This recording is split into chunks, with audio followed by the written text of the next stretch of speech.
Hi Farzana. Hi ma'am.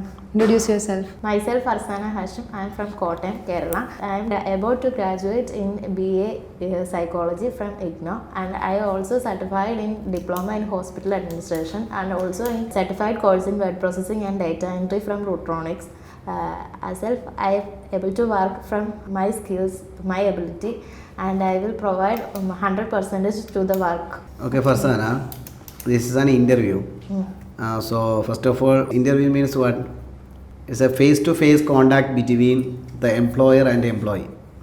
ഒരു എംപ്ലോയറും എംപ്ലോയിയും തമ്മിലുള്ള മുഖാമുഖമാണ് ശരിക്കും interview. This is not for making you in trouble. നിങ്ങളെ ട്രബിൾ ഉണ്ടാക്കാനോ നിങ്ങളെ ബുദ്ധിമുട്ടിക്കാനുള്ളതല്ല. ഇവിടെ അങ്ങനെയുള്ള ഒരു ചോദ്യങ്ങളും നിങ്ങളിലേക്ക് ഉണ്ടാവുകയുമില്ല. അതുകൊണ്ട് തന്നെ ബി റിലാക്സ് ആവുക, നല്ല ധൈര്യത്തിൽ നമ്മോട് സംസാരിക്കാം. ഓക്കെ, അപ്പോൾ നിങ്ങളുടെ സ്കില്ല് അറിയാനും അതുപോലെ തന്നെ നിങ്ങൾ എന്താണെന്ന് നിങ്ങളുടെ സ്ട്രെങ്ത് അറിയാനും വേണ്ടിയിട്ട് ആണ് നമ്മൾ ഈ ഇൻ്റർവ്യൂ സംഘടിപ്പിച്ചിരിക്കുന്നത്. First of all the very best. Okay, so മിസ്സേ കണ്ടിന്യൂ. സോ എന്തുകൊണ്ടാണ് ഈ ഒരു ഹെൽത്ത് കെയർ ഫീൽഡ് ചൂസ് ചെയ്തത്? ഹോസ്പിറ്റലിൽ വർക്ക് ചെയ്യണം എന്നുള്ളൊരു എന്തുകൊണ്ടത് ചൂസ് ചെയ്തത്? എനിക്ക് ഹോസ്പിറ്റലിൽ വർക്ക് ചെയ്യാൻ ഇഷ്ടമാണ്. Mainly it's A connection with emotions. Lot of emotions ആണ് ഹോസ്പിറ്റലിൽ സംഭവിക്കുക. അത് മെഡിസിൻ ഫീൽഡ് മാത്രമല്ല, നമുക്ക് അവിടെ വരുമ്പോൾ ഒരു 100% ആൾക്കാരും പല മെൻ്റൽ സ്റ്റേറ്റിൽ വന്ന ആൾക്കാരാണ്. അവരെയൊക്കെ നമുക്ക് മീറ്റ് ചെയ്യാനും അവരുടെ പ്രശ്നങ്ങൾക്ക് നമ്മളെ കൊണ്ടാവുന്ന, ഇപ്പോൾ മെഡിക്കൽ ഫീൽഡ് അല്ലാതെ ഒരു അഡ്മിനിസ്ട്രേറ്റീവ് ഫീൽഡ് നമുക്ക് അവരെ കൊണ്ട് ഹെൽപ്പ് ചെയ്യാൻ പറ്റുമെങ്കിൽ it's better. So then how do you handle a difficult patient? ചില പേഷ്യൻസ് ചിലപ്പോൾ വയലൻ്റ് ആകും. അപ്പം നമ്മൾ അവരെ ഓപ്പോസിറ്റ് വയലൻ്റ് ആവാണ്ട് നമ്മൾ കാം ആൻഡ് ക്വയറ്റായിട്ട് നിന്ന് അവരെ മാക്സിമം നമ്മൾ ഒരു കാം കണ്ടീഷനിൽ എത്തി അവരുടെ പ്രശ്നം സോൾവ് ചെയ്യാൻ ശ്രമിക്കും. ഓക്കെ, അപ്പോൾ ഈ ഒരു ഹെൽത്ത് കെയർ ഫീൽഡ് ചൂസ് ചെയ്യുമ്പോൾ എന്തുകൊണ്ടാണ് അതായത് ഇപ്പോൾ PG ഡിഗ്രി ഒക്കെ ഉണ്ട്, ഇതൊന്നും എടുക്കാതെ എന്തുകൊണ്ടാണ് ഇത്രയും ഒരു ഷോർട്ട് ടേമിൽ ഒരു ഓൺലൈൻ കോഴ്സ് ചൂസ് ചെയ്യാനുള്ള കാരണം എന്താണ്? ഓൺലൈൻ കോഴ്സ് ഓഫ്ലൈനോ ഓൺലൈനോ എന്നല്ലല്ലോ നമ്മൾ നോക്കാൻ. നമുക്ക് എവിടെ സ്കില്ല് ഡെവലപ്പ് ചെയ്യാൻ പറ്റും, നമുക്കൊരു UG കൂട്ടത്തിൽ എങ്ങനെ നമ്മുടെ സ്കില്ല് ഡെവലപ്പ് ചെയ്യാൻ, നമുക്ക് എങ്ങനെ വെൽ പ്രസൻറ്റ് ചെയ്യാൻ പറ്റും എന്നല്ലേ നമ്മൾ നോക്കുകയുള്ളൂ. Okay, good. Okay, Farzana, as you are going to do some administrative job now. As a person, can you say what's your strength? എനിക്ക് ഒരു പ്രോബ്ലം കണ്ടാൽ അത് റീസെൻ്റ്ലി ഒരു കാം ആൻഡ് ക്വയറ്റ്ലി ഹാൻഡിൽ ചെയ്യാൻ പറ്റും. ഒരു സിറ്റുവേഷനിൽ പെട്ടെന്നൊരു സഡൻ റെസ്പോൺസ് ചിലപ്പോൾ ഉണ്ടാകും, പക്ഷേ അതൊരു വയലൻസ് അല്ല, ഒരു കാം ആൻഡ് രീതിയിൽ ബിഹേവ് ചെയ്യാൻ പറ്റും. ഒരു അഡ്മിനിസ്ട്രേറ്റീവ് എന്ന് പറഞ്ഞ ഒരു കസ്റ്റമർ റിലേഷൻ ആണ് അവിടെ കൂടുതൽ വരിക. പിന്നെ ഫിനാൻസ്, ബില്ലിംഗ് അങ്ങനെയുള്ള സ്റ്റേറ്റിലൊക്കെ നമുക്ക് നമ്മുടെ കഴിവ് തെളിയിക്കാൻ പറ്റും. ഇതുള്ളത് കൊണ്ടിട്ടാണ് അഡ്മിനിസ്ട്രേഷൻ ചൂസ് ചെയ്തത്. Okay, and what's your strength in administration? എനിക്ക് ഒരു വ്യക്തിയുടെ ഡിസിഷൻ മേക്കിങ്ങോ അങ്ങനെയുള്ള കാര്യങ്ങൾ എൻ്റെ മാക്സിമം എഫേർട്ട് ഇട്ട് അത് ചെയ്യാൻ പറ്റും എന്നുള്ളൊരു കോൺഫിഡൻസ് ഉള്ളത് കൊണ്ടിട്ടാണ് അഡ്മിനിസ്ട്രേറ്റീവ് പോസ്റ്റിലോട്ട് നോക്കിയത്. Okay, and so as you told in the beginning, you completed a data entry. And I think you completed some computer courses also, no? So what's payroll? No, you put. Okay. So ഒരു hospital work ചെയ്യാൻ നേരത്ത് ഏത് ഡിപ്പാർട്ട്മെൻറ്റാണ് prefer ചെയ്യുന്നത്? Customer relation. Y? കാരണം അവിടെയാണ് എനിക്ക് കൂടുതൽ ആൾക്കാരെ കാണാൻ പറ്റുള്ളൂ, അവർക്ക് വേണ്ട കെയർ എനിക്ക് ചെയ്യാൻ പറ്റുള്ളൂ. ഒരു പേഷ്യൻ്റ് എന്ന് പറയുമ്പോൾ ചിലപ്പോൾ മെൻ്റലി അവർ വീക്കായിരിക്കും, ഫിസിക്കലി വീക്കായിരിക്കും. സോ നമ്മുടെ സപ്പോർട്ട് ഏറ്റവും കൂടുതൽ ആവശ്യം വരെ കസ്റ്റമേഴ്സ് റിലേഷനിലായിരിക്കും. അപ്പോൾ വേറൊരു ഡിപ്പാർട്ട്മെൻറ്റിലേക്ക് ഒരു ഓപ്പർച്യൂണിറ്റി വന്നാൽ അത് വേണ്ടത് ചൂസ് ചെയ്യും. കാരണം അവിടെ നിന്ന് നമുക്ക് മുന്നേറി നമുക്ക് അതിൽ കൂടുതൽ ആൾക്കാരെ കാണാൻ പറ്റുന്ന ഓപ്ഷൻ ചിലപ്പോൾ ഉണ്ടാവും. അപ്പോൾ അത് നോക്കാൻ വേണ്ടി എല്ലാ ഓപ്ഷനും നമ്മൾ സ്വീകരിക്കും. സാധാരണ ഈ ഹോസ്പിറ്റലുകൾ അതുപോലെ തന്നെ ഈ അഡ്മിനിസ്ട്രേറ്റീവ് ഈ ഹെൽത്ത് കെയർ മേഖലകളിലൊക്കെ അത്തരം സ്ഥാപനങ്ങളിൽ ഈ പേഷ്യൻസ് റെക്കോർഡ്സ് ഡിപ്പാർട്ട്മെൻറ്റ് എന്ന് പറഞ്ഞിട്ടൊരു ഡിപ്പാർട്ട്മെൻ്റ് ഉണ്ട്. Do you know about it? അറിയാമോ? Medical record keeping. എന്താണ് അതിൻ്റെ ആ ഡിപ്പാർട്ട്മെൻറ്റ് ഫങ്ഷൻസ്? എന്തൊക്കെയാണ് ഡിപ്പാർട്ട്മെൻറ്റ് ചെയ്യുക? ആ ഡിപ്പാർട്ട്മെൻറ്റ് ചെയ്യുക എന്ന് പറഞ്ഞാൽ വരുന്ന പേഷ്യൻസിൻ്റെ റെക്കോർഡ് കീപ്പ് ചെയ്യുക. അവർ ഇന്ന കാര്യത്തിന് ഇന്ന ഡോക്ടറെ കണ്ടോ എന്നുള്ളൊരു റെക്കോർഡ് ഉണ്ടാവും. അവർക്ക് വേണ്ട ഇൻഷുറൻസ് ഏതൊക്കെയാണെന്നുള്ളത് ആ റെക്കോർഡ് കീപ്പിലുണ്ടാവും. ചില കേസിൽ ലീഗൽ സപ്പോർട്ട് വേണ്ടി വരും. ആ ലീഗൽ സപ്പോർട്ട് പ്രൊവൈഡ് ചെയ്യുന്ന റെക്കോർഡ്സ് എല്ലാം ആ ഡിപ്പാർട്ട്മെൻറ്റിൽ കീപ്പ് ചെയ്യും. അത് തികച്ചും കോൺഫിഡൻഷ്യൽ ആയിരിക്കും, അവരുടെ പ്രൈവസി കീപ്പ് ചെയ്യും. Very good. ഇനി മറ്റൊന്ന് നമുക്കറിയാം, പിന്നെ നമ്മൾ സാധാരണ നിങ്ങൾ നേരത്തെ സൂചിപ്പിച്ചു, ഞാൻ കസ്റ്റമർ റിലേഷൻ ഡിപ്പാർട്ട്മെൻറ്റിലാണ് കൂടുതൽ ജോലി ചെയ്യുന്നതെന്നാണ്. അപ്പോൾ കസ്റ്റമേഴ്സായിട്ട് നല്ല റിലേഷൻ ഉണ്ടാക്കുക. അപ്പോൾ അതിനു വേണ്ടി നമ്മൾ ഏറ്റവും കൂടുതൽ ശ്രദ്ധിക്കേണ്ട ഒരു കാര്യമാണ് ഈ empathy. So can you explain what's എമ്പതി?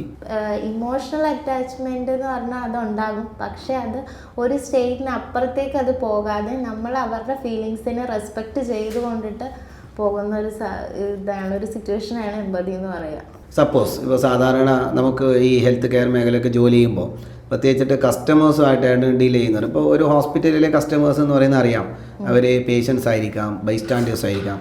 അപ്പോൾ അവർ വന്നാൽ ചില സമയത്ത് നമ്മോട് വളരെയധികം ഹാർഡായിട്ട് സംസാരിക്കും. So as A customer relation manager ഒരു കസ്റ്റമർ റിലേഷൻ എക്സിക്യൂട്ടീവ് എങ്ങനെയാണ് ഒരു വളരെ ഹാർഡായിട്ട് നമ്മോട് പെരുമാറുന്ന ഒരാളോട് ആദ്യം നിങ്ങൾ എങ്ങനെയായിരിക്കും റെസ്പോണ്ട് ചെയ്യുന്നത്? ചില കേസിൽ അവർ വയലൻ്റ് ആവണം നമ്മുടെ ഭാഗത്തു നിന്ന് വന്ന മിസ്റ്റേക്ക് കൊണ്ടിട്ടാകാം. അപ്പോൾ ആ മിസ്റ്റേക്ക് എന്താണെന്ന് നമ്മൾ നോക്കിയിട്ട് അവരോട് ഷൗട്ട് ചെയ്യാണ്ട് അവരെ കാമായിട്ട് നമ്മളും കാമായിട്ട് അവരെ ഡീൽ ചെയ്യുക എന്നതാണ് കസ്റ്റമർ റിലേഷൻ എക്സിക്യൂട്ടീവിൻ്റെ പർപ്പസ് എന്ന് പറയുക അവിടെ. Okay, so suppose if there is no mistake from your part, ഒരു പാർട്ടും ഇല്ലാതെ തന്നെ അവർ വന്ന് നമ്മോട് വളരെ ദേഷ്യപ്പെടുകയാണ്, നമ്മൾ എന്തായിരിക്കും നമ്മുടെ റെസ്പോൺസ്? നമ്മൾ തികച്ചും അവർ പറയണതൊക്കെ കേട്ട് കഴിഞ്ഞിട്ട് അവർക്ക് അതിനുള്ള റെസ്പോണ്ട് ചെയ്യുക. ആദ്യം തന്നെ നമ്മൾ അവരെ റെസ്പോണ്ട് ചെയ്യാൻ പറ്റില്ല, ചിലപ്പോൾ അവരുടെ സിറ്റുവേഷൻ കൊണ്ടായിരിക്കും അവർ നമ്മളോട് ചൂടാവുക. Very good. ഈ നമ്മളിപ്പോൾ ഈ ഒരു ജോലിയിലേക്ക് പ്രവേശിച്ചാൽ എത്ര രൂപയാണ്, എത്ര സാലറിയാണ്, what's your expectation regarding the remuneration? Salary എത്രയാണ് പ്രതീക്ഷിക്കുന്നത് ഈ ഒരു ജോബിന്? ഇന്റേൺഷിപ്പൊക്കെ കഴിഞ്ഞ് എല്ലാം ട്രെയിനിങ് ഒക്കെ കഴിഞ്ഞ് വന്നിരിക്കണോണ്ട് ഒരു 50K 20K അടുത്ത് ഞാൻ പ്രതീക്ഷിക്കുന്നുണ്ട്. 15,000 to 20,000 പ്രതീക്ഷിക്കുന്നു.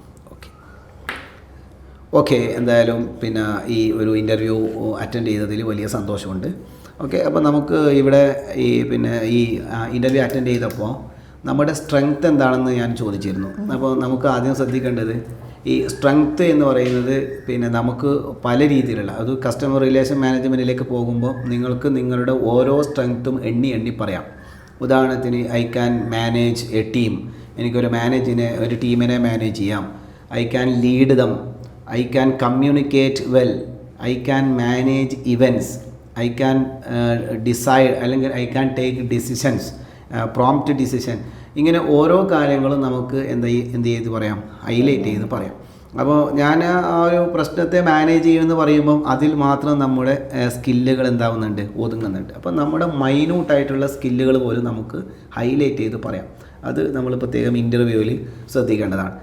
അതോടൊപ്പം തന്നെ നമ്മൾ പിന്നെ സാലറി ഞാൻ ചോദിച്ചു. അപ്പോൾ സാലറി ചോദിക്കുമ്പോൾ നമുക്ക് എക്സ്പെക്റ്റേഷൻ പറയാം, അതിൽ തെറ്റില്ല. ബട്ട് നമുക്ക് ആസ് എ ഫ്രഷർ, ഞാനൊരു ഫ്രഷറാണ്, അതുകൊണ്ട് തന്നെ ഇൻഡസ്ട്രിയിലെ നിങ്ങളുടെ സ്ഥാപനത്തിൻ്റെ ഒരു നോംസ് ഉണ്ടാകും അല്ലേ, ആ നോംസ് പ്രകാരമുള്ള ബെസ്റ്റ് സാലറി ഞാൻ പ്രതീക്ഷിക്കുന്നു എന്ന് വേണം നമ്മൾ പറയാൻ. ചില സമയത്ത് ചില സ്ഥാപനങ്ങളൊക്കെ 25,000 ഒക്കെ സാലറി കൊടുക്കുന്ന സ്ഥാപനങ്ങളൊക്കെ ഉണ്ടാകും. അപ്പോൾ നിങ്ങൾ 20,000 പറഞ്ഞാൽ അതിൽ പിന്നെ കുറയാനായിരിക്കും സാധ്യത ഒന്ന്. മറ്റൊരു സാധ്യത നമ്മൾ അങ്ങനെ ഒരു കൃത്യമായ എമൗണ്ട് പറയുമ്പോൾ നമ്മളെ അണ്ടർ എസ്റ്റിമേറ്റ് ചെയ്യാനും അത് കാരണമാകും. നല്ല സ്കില്ലുള്ള ആൾ സ്വാഭാവികമായിട്ടും എന്ത് ചെയ്യും, നല്ല സാലറി ചോദിക്കും. അപ്പോൾ നമ്മൾ ചോദിക്കുന്ന സാലറി കുറഞ്ഞു പോയാൽ അത് നമ്മെ അണ്ടർ എസ്റ്റിമേറ്റ് ചെയ്യും. നമ്മൾ ചോദിക്കുന്ന സാലറി കൂടിപ്പോയാൽ നമുക്ക് ആ ജോലി നഷ്ടപ്പെടുകയും ചെയ്യും. അപ്പോൾ നമുക്ക് ഏറ്റവും നല്ലത് എന്താണ്, കമ്പനിയുടെ നോംസ് പ്രകാരം എന്താണോ കമ്പനി തീരുമാനിക്കുന്നത് അതിൽ ഞാൻ തയ്യാറാണ് എന്നൊരു വാക്ക് പറയലായിരിക്കും ഏറ്റവും നന്നാവുക. അതേപോലെ തന്നെ നമ്മൾ സബ്ജക്റ്റ് ബേസ് ഓറിയൻറ്റഡിനാണ് പിന്നെ പേറോൾ എന്താണെന്ന് ചോദിച്ചിട്ടുണ്ടായിരുന്നു. ഈ പേറോൾ എന്ന് പറയുന്നത് എക്സൽ ഉപയോഗിച്ചുകൊണ്ട് ചെയ്യുന്ന ഒരു കാര്യമാണ്. നമുക്ക് ഒരു സ്ഥാപനത്തിൽ ഒരുപാട് എന്തുണ്ടാകും, പിന്നെ സ്റ്റാഫ് ഉണ്ടാകും. അപ്പോൾ ഒരു മാസത്തിൽ അവസാനമാകുമ്പോൾ നമുക്ക് ആ സ്റ്റാഫിന് സാലറി കൊടുക്കണം. അപ്പോൾ സ്ഥാപനത്തിന് സ്റ്റാഫിന് സാലറി കൊടുക്കുമ്പോൾ ഫോർ എക്സാമ്പിൾ ഇപ്പോൾ Farsana basic salary 15,000, monthly incentive 1,000. ഇനി ഡിഡക്ഷൻ, നിങ്ങൾ ലീവ് എടുത്തു കഴിഞ്ഞാൽ ചിലപ്പോൾ സാലറി കട്ടാകും. അപ്പോൾ ഇത് നമ്മളൊരു എക്സൽ ഷീറ്റിലേക്ക് നമ്മൾ എന്ത് ചെയ്യും, basic salary, monthly incentive minus deductions ഇങ്ങനെ നമ്മൾ ചെയ്തു വെക്കും. അത് ഓട്ടോമാറ്റിക്കലി ആ മന്ത് എൻഡ് ആകുന്ന സമയത്ത് നമ്മൾ അതൊരു ഷീറ്റാക്കി എടുത്തിട്ടാണ് നമ്മൾ സാലറി എന്ത് ചെയ്യുന്നത്, കൊടുക്കുന്നത്. അപ്പോൾ സ്റ്റാഫിൻ്റെ സാലറി കാൽക്കുലേറ്റ് ചെയ്യാൻ വേണ്ടി നമ്മൾ എക്സൽ ഉപയോഗിക്കുന്ന ഒരു സിസ്റ്റമാണ് പേറോൾ എന്ന് പറയുന്നത്. അതുപോലെ തന്നെ എന്താണ് പിന്നെ ഈ ഒരു കോഴ്സ്, ഈ ഒരു ജോബ് സെലക്ട് ചെയ്തതെന്ന് ചോദിക്കുമ്പോൾ നിങ്ങൾ ഇന്ന് ഏറ്റവും കൂടുതൽ ലീഡിംഗ് ആയിട്ട് നല്ല ഒരു സ്കോപ്പുള്ള ആരോഗ്യ മേഖല, അതോടൊപ്പം തന്നെ ആരോഗ്യ മേഖലയിൽ പ്രവർത്തിക്കുക എന്ന് പറയുന്നത് ഒരു സർവീസോടുകൂടിയാണ്. അതായത് അതൊരു സന്നദ്ധ പ്രവർത്തനം കൂടിയാണ്. അതൊരു പ്രൊഫഷണൽ സർവീസാണ്. എങ്കിൽ പോലും പല ആളുകളെയും ആരോഗ്യ മേഖലയിൽ സഹായിക്കാൻ പറ്റുമെന്ന ഒരു കാര്യം കൂടി ഉള്ളതുകൊണ്ടാണ് ഞാനതിനെ സെലക്ട് ചെയ്തത്. അതിൻ്റെ സാധ്യതകൾ അറിഞ്ഞുകൊണ്ടാണ് സെലക്ട് ചെയ്തത് എന്ന് കൂടി നമുക്ക് ആൻസർ പറയാം.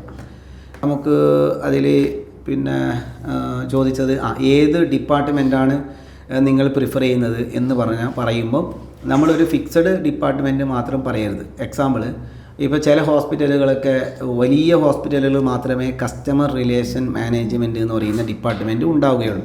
സാധാരണ ഒരു മീഡിയം ലെവലിൽ പ്രവർത്തിക്കുന്ന സ്ഥാപനങ്ങളിലൊന്നും കസ്റ്റമർ റിലേഷൻ മാനേജ്മെൻറ്റിന് വേറെ തന്നെ ഒരു ഡിപ്പാർട്ട്മെൻറ്റ് ഉണ്ടാവില്ല. അപ്പോൾ അതൊരു മൾട്ടി ടാസ്കിങ് ആയിരിക്കും. അവിടെയുള്ള ജനറൽ മാനേജറോ അസിസ്റ്റൻറ്റ് മാനേജറോ അങ്ങനെ ആരെങ്കിലും ആയിരിക്കും ഈ ഒരു മേഖല കൈകാര്യം ചെയ്യുന്നത്. അപ്പോൾ പ്രിഫറബിളി ഇനി അതർ ഓപ്ഷനുകളും ഞാൻ എന്ത് ചെയ്യും, സ്വീകരിക്കുമെന്ന് വേണം പറയാൻ. കാരണം നമുക്ക് അങ്ങനെ അല്ലെങ്കിൽ മറ്റൊരു ഇൻ്റർവ്യൂ ചെയ്യുന്ന ആൾ വിചാരിക്കുന്നത് എന്താ, നിങ്ങൾക്ക് ആ മേഖലയിൽ മാത്രമേ താല്പര്യമുള്ളൂ. അപ്പോൾ മറ്റു മേഖലക്ക് വേക്കൻസി ഉണ്ടെങ്കിൽ ഫർസനെ എന്ത് ചെയ്യില്ല, പരിഗണിക്കില്ല. അപ്പോൾ പ്രിഫറബിളി ഇന്ന ഡിപ്പാർട്ട്മെൻറ്റ്, ബട്ട് ഇന്ന എല്ലാ ഡിപ്പാർട്ട്മെൻറ്റുകൾ. അഡ്മിനിസ്ട്രേഷൻ എന്ന് പറയുമ്പോൾ നമുക്ക് ഏത് ഡിപ്പാർട്ട്മെൻറ്റിനെയും, നിങ്ങൾ പഠിച്ചത് അഡ്മിനിസ്ട്രേഷനാണ്, അപ്പോൾ അഡ്മിനിസ്ട്രേഷൻ എന്ന് പറയുമ്പോൾ ഏത് ഡിപ്പാർട്ട്മെൻറ്റിനെയും നമുക്കവിടെ യൂസ് ചെയ്യാൻ വേണ്ടി പറ്റും. എന്തായാലും വളരെ നന്നായി പെർഫോം ചെയ്തു. പിന്നെ നല്ല ഭാവി ഉണ്ടാവട്ടെ. ഈ ഇൻ്റർവ്യൂ പങ്കെടുത്തതിന് നന്ദി. നല്ല കോൺഫിഡൻറ്റ് ഉണ്ടായിരുന്നു. അതായത് നോർമൽ ഇൻ്റർവ്യൂവിനൊക്കെ വരുമ്പോഴത്തേനും ആളുകൾ ഇങ്ങനെ പേടിച്ചിട്ടൊക്കെ ചിലപ്പോൾ അവർക്ക് ആൻസർ അറിയായിരിക്കും, പക്ഷെ അത് പ്രോപ്പറായിട്ട് കമ്മ്യൂണിക്കേറ്റ് ചെയ്യാൻ പറ്റില്ല. കാരണം ഒരു പേടി ഉണ്ടാവും. ഫർസാനെ സംബന്ധിച്ച് അങ്ങനെയൊന്നും ഉണ്ടായിരുന്നില്ല, കോൺഫിഡൻ്റ് ആയിരുന്നു. പിന്നെ ഇൻ്റർവ്യൂ ടൈമിൽ കീപ്പ് ചെയ്യേണ്ട ഒരു ഐ കോൺടാക്ട്, അത് ഫേസ് ടു ഫേസ് ഉള്ള ഐ കോൺടാക്റ്റ് ഒക്കെ നന്നായിട്ട് തന്നെ ഉണ്ടായിരുന്നു. ചിലരെപ്പോഴും അല്ലെങ്കിൽ എന്തെങ്കിലും അങ്ങോട്ടും ഇങ്ങോട്ടൊക്കെ നോക്കി പേടികൊണ്ടാണ്, അതൊന്നും ഉണ്ടായിരുന്നില്ല. അപ്പോൾ ടെൻഷൻ ഉണ്ടായിരുന്നില്ല, അതുകൊണ്ടാണ് ആ കോൺഫിഡൻസ് വന്നത്. പിന്നെ കറക്റ്റ് ആറ്റിറ്റ്യൂഡായിരുന്നു. നമ്മൾ ചോദിക്കുന്ന ആൻസർ പറയാതിരുന്നില്ല, പറയില്ലെങ്കിൽ പോലും പറയുന്ന ആൻസേഴ്സ് ശരിയാണെന്നുള്ള രീതിയിൽ തന്നെയുള്ള ഒരു കോൺഫിഡൻസ് ഉണ്ടായിരുന്നു. നന്നായിരുന്നു. എല്ലാത്തിനും റെസ്പോണ്ട് ചെയ്തു എന്നുള്ളത് വലിയൊരു പോസിറ്റീവായിട്ടുള്ള കാര്യമാണ്, അപ്രീസിയബിൾ ആണ്. Okay, all the very best. Thank you for attending this interview. Okay, God bless you.